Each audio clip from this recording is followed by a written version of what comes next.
जय माता दी। दोस्तों, नवरात्रि में इस बार माँ दुर्गा घोड़े पर सवार होकर पृथ्वी लोक पर पधार चुकी हैं।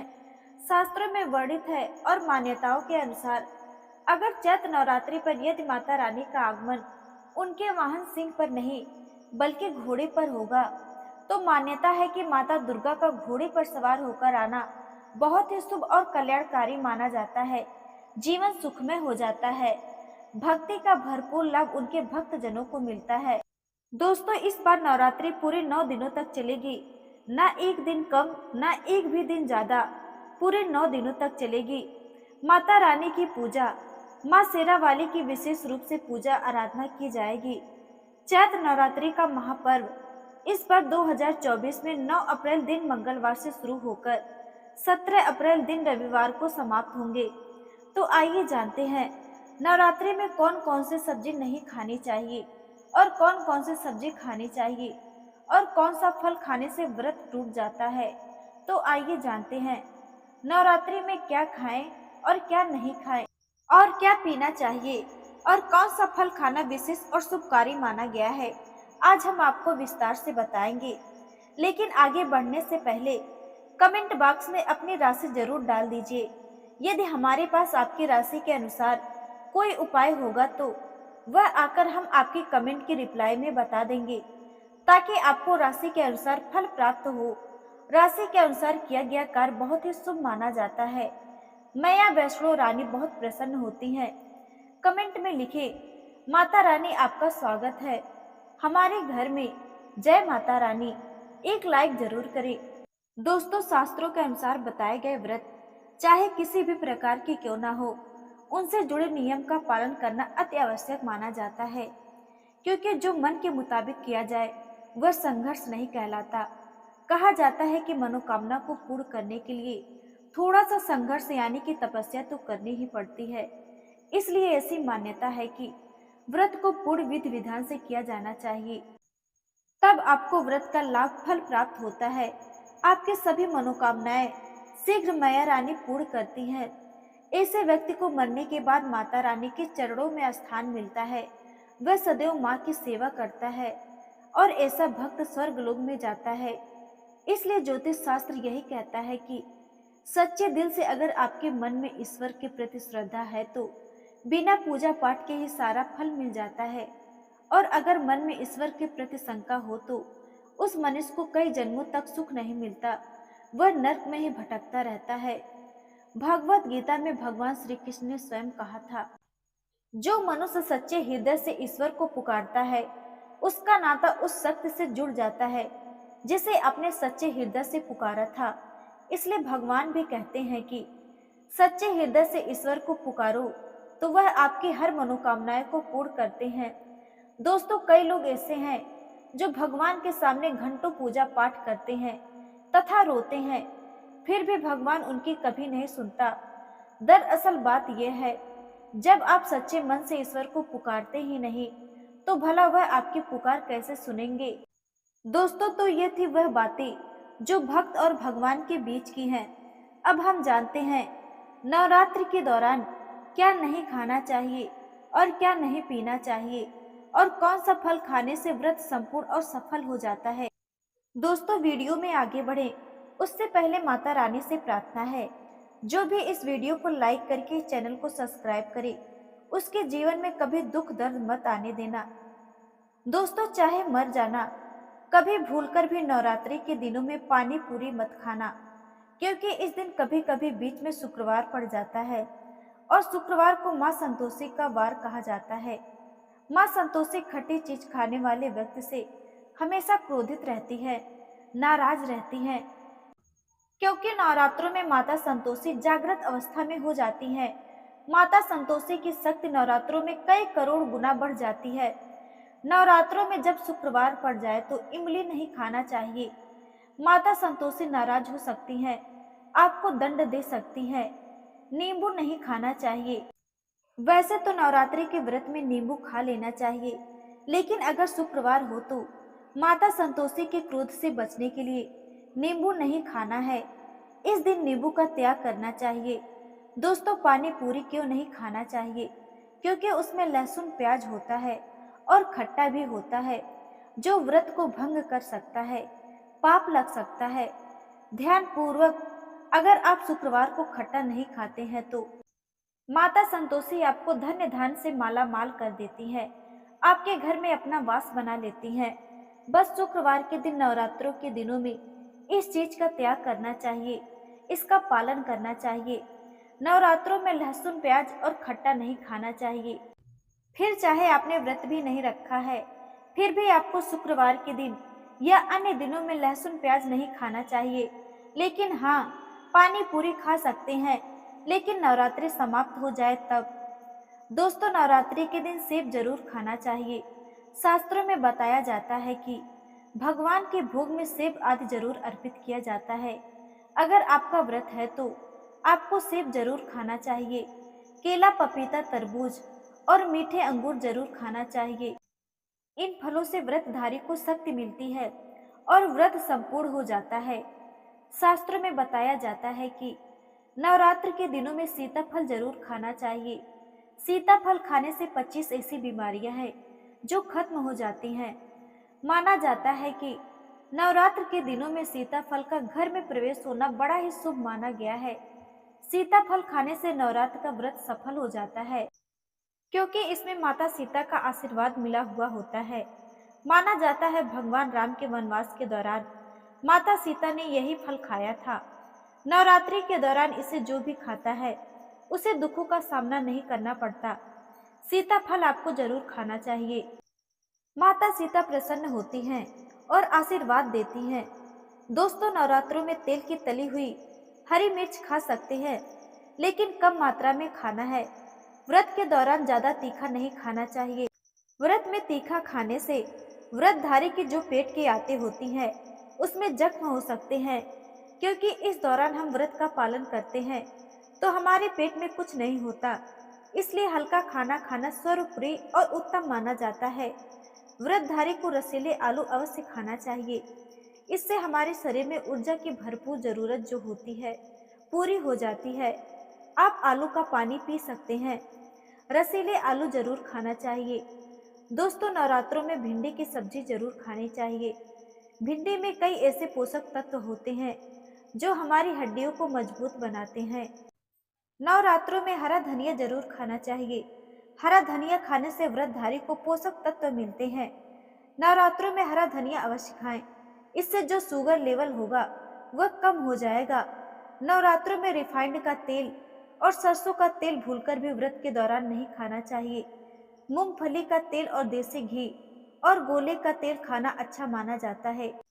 दोस्तों, नवरात्रों में व्रतधारी को डब्बा बंद लस्सी, डब्बा बंद जूस नहीं पीना चाहिए। उसमें कई केमिकल होते हैं जिसके कारण आपका व्रत टूट सकता है। जब भी आप फलों का जूस पिए तो याद रखें उसमें नमक ना डालें, नहीं तो व्रत टूट जाएगा। साथ ही साथ जूस में बर्फ भी नहीं डालना चाहिए। फलों का सादा जूस पीने से व्रत सफल होता है। दोस्तों, नवरात्रि के दौरान सिंघाड़े का आटा या कुट्टू का आटा खाने से पहले यह देख ले कि आटा पुराना नहीं होना चाहिए, क्योंकि पुराने आटे में कीड़े मकोड़े पड़ जाते हैं जिसके कारण आपका व्रत टूट सकता है। क्योंकि ये छोटे छोटे कीड़े मकोड़े हमें दिखाई नहीं देते और आपके मुंह तक पहुंच जाते हैं। ऐसा आटा खाना मतलब कीड़े मकोड़ों का मांस खाने के बराबर माना गया है। दोस्तों, नवरात्रि के दौरान आप शाम के समय खाने में दही ले सकते हैं, आलू खा सकते हैं, आलू के चिप्स खा सकते हैं, साबूदाने की टिकिया बनाकर खा सकते हैं, साबूदाने की खिचड़ी खा सकते हैं, आलू के पापड़ भी खा सकते हैं। कई सब्जियां तो ऐसी हैं जो नवरात्रि के दौरान भोजन में शामिल कर सकते हैं। इससे आपको एनर्जी मिलेगी और व्रत सफल हो जाएगा। नवरात्रि के दौरान आप दूध पी सकते हैं जो आपको ताकत देगा। चाय भी पी सकते हैं, लेकिन याद रहे उसमें नमक ना डालें। चाय में नमक डालने से व्रत भी टूट जाएगा और हड्डियां भी गल जाती हैं। एक बात का ध्यान रहे, व्रतधारी को पेट भर खाना नहीं खाना चाहिए, नहीं तो व्रत रखने का कोई फायदा नहीं होगा। लेकिन हाँ, थोड़ा थोड़ा खा सकते हैं। दोस्तों, नवरात्रि के 9 दिन आदिशक्ति माँ दुर्गा को समर्पित होते हैं।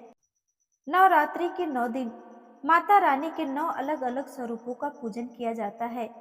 नवरात्रि के 9 दिनों तक माता रानी को अलग अलग स्वरूपों के हिसाब से अलग अलग पुष्प, अलग अलग भोग अर्पित किए जाते हैं। लेकिन क्या आप जानते हैं, कुछ ऐसी वस्तुएं हैं जिन्हें नवरात्रि के दौरान भूलकर भी माता रानी को अर्पित नहीं करना चाहिए। अगर इन वस्तुओं को आप गलती से भी माता रानी को अर्पित कर देते हैं तो आपका व्रत और पूजन का पूर्ण लाभ नहीं होगा। इसलिए माता रानी की कृपा प्राप्त करने के लिए आपको यह जानना अति आवश्यक है कि वह कौन सी ऐसी वस्तुएं हैं जो माता रानी के पूजन में भूलकर भी इस्तेमाल नहीं करना चाहिए। तो आइए जानते हैं। नंबर 1, नवरात्रि के दौरान शादीशुदा महिलाओं को सफेद कपड़े पहनकर पूजा पाठ नहीं करना चाहिए। साथ ही साथ काले कपड़े भी नहीं पहनना चाहिए। इससे पूजा व्रत आदि खंडित हो जाती है। माता की चौकी जब भी आप लगाएं तो उसके नीचे कागज नहीं लगाना चाहिए। माता की चौकी हमेशा लाल कपड़ा बिछाकर ही बनाना चाहिए। हमेशा याद रहे, नवरात्र के 9 दिनों तक व्रतधारी को अपना आसन माँ की चौकी के आगे ही लगाना चाहिए और वहीं पर आपको सोना चाहिए। मंदिर को नवरात्र के दौरान अकेला नहीं छोड़ा जाता, बहुत ही अशुभ माना जाता है। जरा आप ही सोचिए, माता रानी 9 दिनों के लिए धरती पर आकर आपके घर में रहने के लिए आई हैं और ऐसे में आप उन्हें अकेला छोड़ते हैं तो माता भी आपको छोड़कर चली जाएंगी। वह कहेंगी, इसको मेरी जरूरत नहीं है। वह अकेले पड़ जाती है, इसलिए माता के पास ही सोना चाहिए। नंबर 2, नारियल को हिंदू धर्म में समृद्धि, धन, श्रद्धा और सम्मान का सूचक माना जाता है। नारियल को श्रीफल भी कहा जाता है। नारियल को सुख समृद्धि में वृद्धि करने वाला माना जाता है। नारियल का हर मांगलिक कार्य में विशेष महत्व होता है। जैसे कि आप सभी जानते हैं कि माता रानी के कई मंदिरों में नारियल फोड़ा जाता है और माता रानी के पूजन में नारियल का इस्तेमाल भी किया जाता है। खासकर कलश स्थापना में नारियल रखकर की जाती है और माता रानी के पूजन में हम नारियल का इस्तेमाल करते समय कुछ गलतियां कर बैठते हैं। दोस्तों, नारियल कई प्रकार के होते हैं, एक हरा, दूसरा सूखा, जिसके अंदर पानी होता है। जिस नारियल के अंदर पानी होता है, माता रानी के पूजन में सदैव पानी वाला और जटा वाला नारियल ही इस्तेमाल करें। नारियल पूर्ण होना चाहिए। नारियल चटका हुआ या टूटा हुआ नहीं होना चाहिए, क्योंकि साबुत नारियल ही पूर्ण और पवित्रता का प्रतीक होता है। साबुत नारियल ही सुख और समृद्धि का प्रतीक होता है। साबुत नारियल को ही श्रीफल यानी कि माँ लक्ष्मी का फल कहा जाता है। नवरात्रि में माता रानी के कलश की स्थापना करते समय जटा वाला यानी पानी वाला नारियल ही कलश पर स्थापित करना चाहिए। साथ ही यह ध्यान रखना चाहिए कि नारियल को सदैव कलश के ऊपर लिटा कर रखना चाहिए। घट स्थापना करते समय कभी भी नारियल को खड़ा करके नहीं रखा जाता। नारियल को सदैव लिटाकर कलश के ऊपर रखा जाता है। साथ ही नारियल को स्थापित करने से पहले आप नारियल को लाल कपड़े में लपेटकर और फिर चुनरी उड़ाकर आप नारियल को कलश के ऊपर स्थापित करें। शास्त्रों के अनुसार कलश के ऊपर जब सही तरीके से नारियल रखा जाता है और सही प्रकार का नारियल रखा जाता है, तभी ही व्रत और पूजन का पूर्ण फल प्राप्त होता है। यह भी ध्यान रहे कि महिलाएं माता रानी को नारियल अर्पित तो कर सकती हैं, लेकिन कभी भी माता रानी के सामने नारियल को भूलकर भी ना तोड़े, क्योंकि नारियल बीज रूप होता है और स्त्रियां बीज रूप से ही शिशु को जन्म देती हैं। इसलिए कभी भी महिलाओं को नारियल नहीं तोड़ना चाहिए। नंबर 3, लौंग हम सभी माता रानी के पूजन में इस्तेमाल करते हैं, लेकिन लौंग का इस्तेमाल करते समय एक बहुत बड़ी गलती कर बैठते हैं। हमेशा ध्यान रखना चाहिए कि माता रानी को सदैव फूल वाली लौंग ही अर्पित करना चाहिए। जिस लौंग के ऊपर फूल नहीं होता या फिर जिस लौंग के पीछे लकड़ी की डंडी नहीं होती, उसको आप माता रानी के पूजन में भूलकर भी इस्तेमाल ना करें।